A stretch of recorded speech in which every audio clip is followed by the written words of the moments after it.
Hello दोस्तों, क्या हाल है। आइए बात करते हैं आज के मुख्य समाचार में देश भर की तमाम बड़ी खबरों पर नजर डालते हैं। राजधानी दिल्ली में हाफ मैराथन के कारण कई रास्तों पर रूट डाइवर्जन लागू किया गया है, जिसके चलते दिल्ली मेट्रो सुबह 3 बजे से ही चालू कर दी गई है। देश भर में स्वच्छता सर्वेक्षण अभियान आज से शुरू हो गया है। नए पोर्टल के जरिए ऑनलाइन सफाई कार्यों की मॉनिटरिंग की जाएगी। मौसम विभाग ने 9 राज्यों में भारी बारिश, ओलावृष्टि और तूफानी हवाओं का अलर्ट जारी किया है। मध्य प्रदेश, राजस्थान और उत्तर प्रदेश में बेमौसम बारिश और ओलों से फसलें तबाह हुई हैं। उत्तर प्रदेश में आकाशीय बिजली गिरने और आंधी तूफान से पिछले 48 घंटों में 11 लोगों की मौत हो चुकी है। राजस्थान में 7 अप्रैल को महातूफान की चेतावनी दी गई है, जहां 38 जिलों में बिजली गिरने और बड़े ओले गिरने का अलर्ट है। पहाड़ी राज्यों में भारी बर्फबारी जारी है। केदारनाथ में बर्फबारी हुई है और हिमाचल प्रदेश में अटल टनल को बंद कर दिया गया है। भारत के लिए बड़ी राहत की खबर। 46,000 टन एलपीजी लेकर आ रहा 7वां भारतीय जहाज ग्रीन सानवी ईरान अमेरिका जंग के बावजूद होर्मुज रूट को सुरक्षित पार कर चुका है। सरकार ने उन अफवाहों को सिरे से खारिज किया है जिनमें दावा किया जा रहा था कि भारत आने वाला गैस का जहाज चीन की तरफ मुड़ गया है। ईरान अमेरिका जंग तेज। ईरान ने दावा किया है कि उसने अमेरिका के 2 सबसे महंगे F-35 फाइटर जेट मार गिराए हैं। युद्ध में अब तक 365 अमेरिकी सैनिक घायल और 13 की मौत हो चुकी है। अमेरिकी राष्ट्रपति डोनाल्ड ट्रंप ने ईरान को 48 घंटे का अल्टीमेटम देते हुए होर्मुज रूट खोलने की चेतावनी दी है, अन्यथा भारी तबाही की धमकी दी है। आर्थिक संकट के चलते पाकिस्तान सरकार ने बड़ा फैसला लेते हुए अपने मंत्रियों की 6 महीने की सैलरी रोक दी है। देश में एलपीजी संकट को देखते हुए केंद्र सरकार ने लोगों से डिस्ट्रीब्यूटर के पास जाने के बजाय ऑनलाइन गैस बुक करने की अपील की है।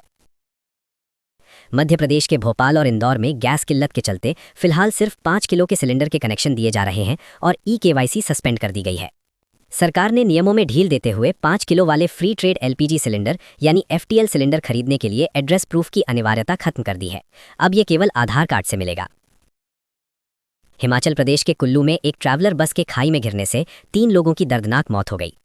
महाराष्ट्र के नासिक में एक भीषण सड़क हादसे में एक कार अंधेरे कुएं में जा गिरी, जिससे एक ही परिवार के 6 बच्चों समेत 9 लोगों की मौत हो गई। मध्य प्रदेश के कोतमा में एक 4 मंजिला इमारत गिरने से 2 लोगों की मौत हो गई और कई लोग मलबे में दब गए। प्रधानमंत्री नरेंद्र मोदी ने महिला आरक्षण बिल को 2029 के चुनावों में लागू करने का भरोसा दिया है। आम आदमी पार्टी के नेता राघव चड्ढा को राज्यसभा के उपनेता पद से हटाए जाने के बाद विवाद गर्मा गया है। चड्ढा ने इसे अपने खिलाफ स्क्रिप्टेड कैंपेन बताया है।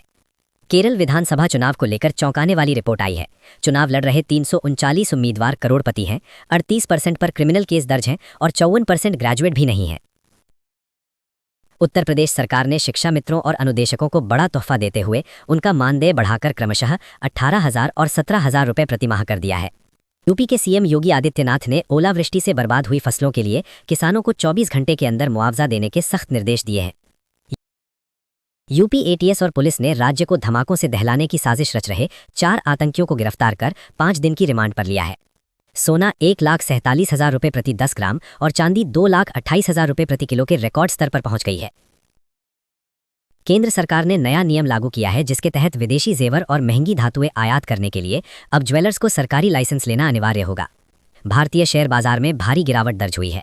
युद्ध के हालातों के कारण इस साल सेंसेक्स अब तक 17% तक टूट चुका है। सीबीएसई 2026-27 के शैक्षणिक सत्र से 9वीं कक्षा के छात्रों को साइंस और मैथ्स 2 अलग अलग स्तरों पर पढ़ने का विकल्प देगा। Tech company Google Android phones के लिए 5 बड़े अपडेट ला रहा है, जिनमें गूगल मैप्स में जेमिनाई एआई और एप्पल एंड्रॉयड के बीच फाइल शेयरिंग शामिल है।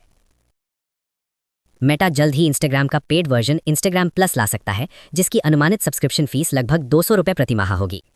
नासा ने आर्टेमिस 2 मिशन के तहत लगभग 2 लाख किलोमीटर दूर से खींची गई पृथ्वी की शानदार तस्वीरें जारी की हैं, जिसमें 1972 और 2026 की धरती की तुलना की गई है। स्वास्थ्य रिसर्च के अनुसार काम के बीच 30 मिनट की छोटी झपकी लेने से दिमाग फ्रेश होता है और काम करने की क्षमता बढ़ जाती है। मेडिकल एक्सपर्ट्स ने सलाह दी है कि नियमित रूप से आंखों की जांच करानी चाहिए, क्योंकि इससे ब्रेन ट्यूमर और थायराइड जैसी बीमारियों का शुरुआती स्टेज में ही पता चल सकता है। अफगानिस्तान के हिंद कुश क्षेत्र में तेज भूकंप के झटके महसूस किए गए, जिसमें 8 लोगों की मौत हो गई। इन झटकों का असर दिल्ली, एनसीआर और जम्मू कश्मीर में भी देखा गया। आईपीएल के रोमांचक मुकाबले में राजस्थान रॉयल्स ने बेहतरीन गेंदबाजी के दम पर गुजरात टाइटंस को हरा दिया है। पंजाब की भगवंत मान सरकार मां बेटी सत्कार योजना के तहत सामान्य वर्ग की महिलाओं को 1,000 रुपये और SC/ST वर्ग की महिलाओं को 1,500 रुपये प्रतिमाह देगी। बिहार में मुख्यमंत्री महिला रोजगार योजना के तहत इसी महीने के अंत तक जीविका दीदियों के खातों में 2,000 रुपए की दूसरी किश्त जारी की जाएगी। टेलीकॉम विभाग ने व्हाट्सएप यूजर्स को राहत देते हुए सिम बाइंडिंग नियमों की डेडलाइन बढ़ाकर 31 दिसंबर 2026 कर दी है। उज्बेकिस्तान में मेडिकल पढ़ाई के नाम पर फर्जी यूनिवर्सिटीज का भंडाफोड़ हुआ है। भारतीय दूतावास ने छात्रों के लिए एडवाइजरी जारी कर सतर्क रहने को कहा है। राजस्थान एसआई भर्ती 2021 की परीक्षा को हाईकोर्ट ने रद्द करने के सिंगल बेंच के फैसले को बरकरार रखा है। वहीं नई एसआई भर्ती 2025 की परीक्षा आज से 2 पारियों में शुरू हो रही है। मध्य प्रदेश और बिहार में सरकारी नौकरियों की बहार। एमपी में नर्सिंग के 2,646 पदों और अन्य विभागों में हजारों पदों पर भर्तियां निकाली गई हैं। अगर आप हमारे चैनल BTB न्यूज़ पर नए हैं तो अभी सब्सक्राइब कर लीजिए और बेल आइकन दबा दीजिए ताकि रोजाना की ताज़ा खबरें सबसे पहले आपको मिल सकें।